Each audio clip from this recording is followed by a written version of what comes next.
क्या आपके बच्चे आपस में बहुत ज्यादा झगड़ते हैं? क्या आपका एक बच्चा बार बार आप पर इल्जाम लगाता है कि मम्मी आप तो दूसरे की साइड लेते हो? ये बच्चों का झगड़ा, ये सिबलिंग फाइट्स, ये एक्चुअली एक बहुत बड़ी दिक्कत है, बहुत बड़ी परेशानी है। आपको तो दोनों बच्चों से प्यार है, पर वो आपस में इतना प्यार नहीं करते। तो जब वो लड़ते हैं तो एज अ पेरेंट उसको सुलझाना बड़ा मुश्किल हो जाता है।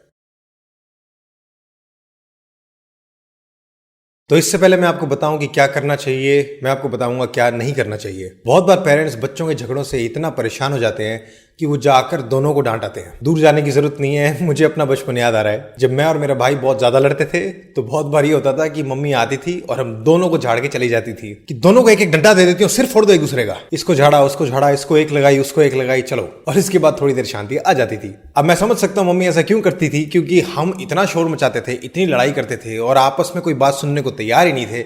तो वो भी तंग आ जाती थी, करे तो करे क्या कि 50 बार समझा के देख लिया, समझते नहीं है। और ऐसे किस्से बहुत से पेरेंट्स के घर में होते हैं। तो मैं आपको बताना चाहता हूं कि एक बेहतर तरीका है इस सबको सुलझाने का। पहली बात तो मैं बस ये बोलूंगा कि ज्यादा चिंता ना करें।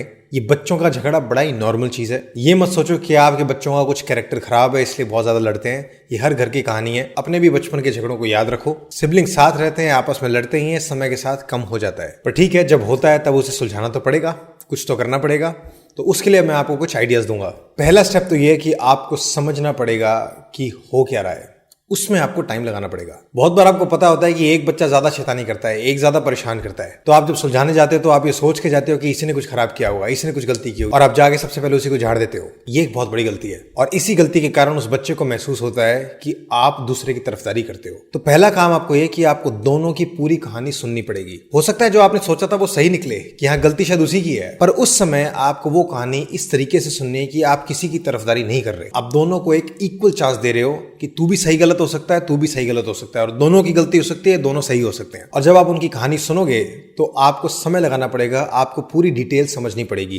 किसने किसको क्या कहा, किसने क्या किया, किसने किसको मारा, किसने किसको पहले ये बोला, किसने बाद में ये बोला, और उनकी कहानी में डिफरेंसेस होंगे। तो आपको टाइम लगा के उसे समझना होगा। कोई और शॉर्टकट नहीं है। या तो आप मुद्दे को छोड़ ही दो कि कोई बात नहीं, बात बढ़नी है, जाने दो। पर अगर आपको घुसना है, अगर आपको कुछ इंटरफेयर करना है और बात को सुलझाना है, तो पहले उसे समझना तो पड़ेगा ही। तो मान लेते हैं कि आपने समय लगाया, दोनों की पूरी पूरी बात सुनी और समझा। एटलीस्ट दोनों को ये फील हुआ कि भाई हमें एक मौका दिया गया है बोलने का, हमें एक बराबर मौका दिया गया है। अब आपका काम है कि आपको समझना है कि गलती कहां हुई है। अक्सर लड़ाइयों में गलती दोनों तरफ होती है। एक ने स्टार्ट की होती है पर दूसरे ने कुछ और किया होता है जो कि गलत होता है। और आपका काम है कि उन गलतियों को ढूंढना। और यहां सबसे जरूरी बात है कि आपको उन गलतियों पर फोकस करना है, बच्चे के कैरेक्टर पर, बच्चे की पर्सनैलिटी पर नहीं। आप जाकर झाड़ दो कि अरे तू कितना शोर मचाता है, कितना बदतमीज है, कितना ये है वो है, ये सब बोलने का कुछ फायदा नहीं है।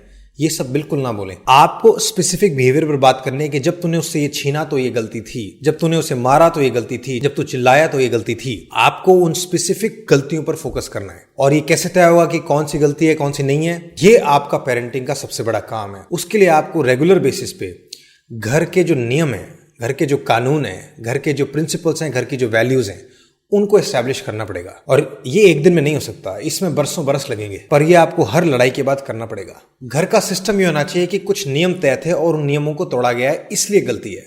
गलती इसलिए नहीं है कि मैं कह रहा हूं या कोई और कह रहा है या तेरा भाई बहन कह रहा है, नहीं। गलती इसलिए है क्योंकि कुछ नियम, कुछ कानून, कुछ मान्यताएं, इनका उल्लंघन हुआ है। और ये नियम, कानून, मान्यताएं ये सभी के लिए बराबर हैं। और इससे पता चलता है कि आपकी जो पेरेंटिंग है वो निष्पक्ष है। बच्चे को इस समझ आ जाना चाहिए कि वो नियम और कानून कोई भी और तोड़ेगा तो उसकी भी गलती कहलाई जाएगी। और इन नियम, कानूनों और मान्यताओं को आपको घर में बैठ बैठ कर बच्चे को बताना होगा। आपको पूरी डिटेल में जाके उन्हें समझाना होगा कि ये नियम क्या हैं और ये हमने क्यों बनाए हैं, इनके सारे कारण क्या हैं। और तब उन्हें धीरे धीरे समझ आएगा कि अच्छा, इनका उल्लंघन हमारे घर में गलती है। यानी कि घर का एक नियम है कि टाइम से सोना है। तो इस नियम को अगर बच्चा तोड़े तो उसकी भी गलती, और आप तोड़ो तो आपकी भी गलती है। अगर टीवी तेज चलाना मना है, तो अगर आपका बच्चा टीवी तेज चलाए तो आप कहते हो ये सही बात नहीं है। तो अगर आपके भतीजे, आपके दोस्तों के बच्चे, अगर वो आकर भी घर में टीवी तेज चलाते हैं, तो आपको अपने बच्चे के सामने एटलीस्ट ये बात कहनी होगी कि हाँ ये बात सही नहीं थी। नियम कानून सभी के लिए बराबर होने चाहिए। जब ये घर में क्लियर होगा तो आप लड़ाई बड़ी आराम से सुलझा पाओगे। तब मुद्दा ये नहीं होगा कि कौन खराब है, कौन बुरा है। तब मुद्दा ये होगा कि कहाँ नियम और कानून टूटे हैं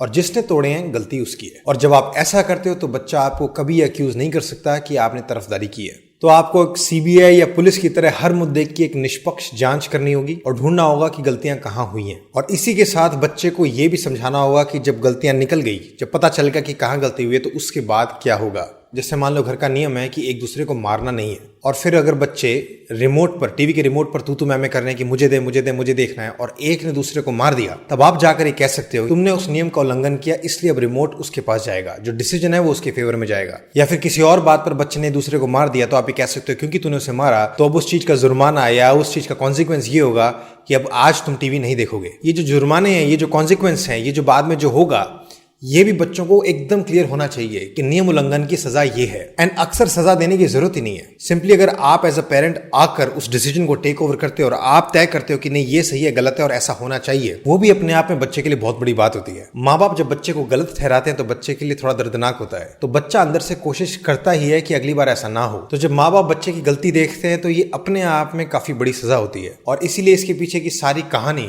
बच्चे को अच्छे से पता होनी चाहिए कि घर के क्या नियम कानून मान्यताएं थी, किसका मैंने उल्लंघन किया और इसलिए मुझे गलत ठहराया जा रहा है। और अगर आप इस तरह से बच्चों के झगड़ों को सुलझाएंगे तो वो रोएंगे तो फिर भी, परेशान तो फिर भी होंगे, पर आपको तरफदारी के लिए एक्यूज नहीं करेंगे और आप अपने अंदर अच्छा महसूस करेंगे कि हाँ आप कम से कम निष्पक्ष थे। आखिर में आपको ये बता दूं कि आपका उद्देश्य ये नहीं है कि आपको सारे के सारे झगड़े खत्म करने हैं, क्योंकि आप कर ही नहीं सकते। बच्चे अगर साथ में रह रहे हैं तो वो लड़ेंगे ही लड़ेंगे। आप शायद इतना कर सकते हो कि उनका जो डैमेज है, जो नुकसान है, वो कम कर दो। जो दूसरी सबसे बड़ी चीज आप कर रहे होगे वो ये है कि उन झगड़ों को सुलझाने के दौरान जो नियम कानून और मान्यताएं आप बार बार दोहराओगे, वो आपके बच्चे धीरे धीरे सीख जाएंगे। शायद आपको एक ही बात 500 बार दोहरानी पड़े, पर वो दिमाग में जाती है। ये सब सीखने में उन्हें शायद सालों साल लग जाए, पर ये बहुत जरूरी है। और एक सबसे बड़ी बात यह है कि जब बच्चे झगड़ रहे हैं और आप उनके झगड़ों को सुलझा रहे हो और जब उनकी गलतियां निकाल रहे हो, तो उन्हें ये महसूस होते रहना चाहिए कि मेरे माँ बाप ने मेरी गलतियां तो देखी है, पर अंदर से हमें प्यार जरूर करते हैं। कहने का मतलब बच्चे को ये महसूस होना चाहिए कि मैं एक अच्छा इंसान हूं,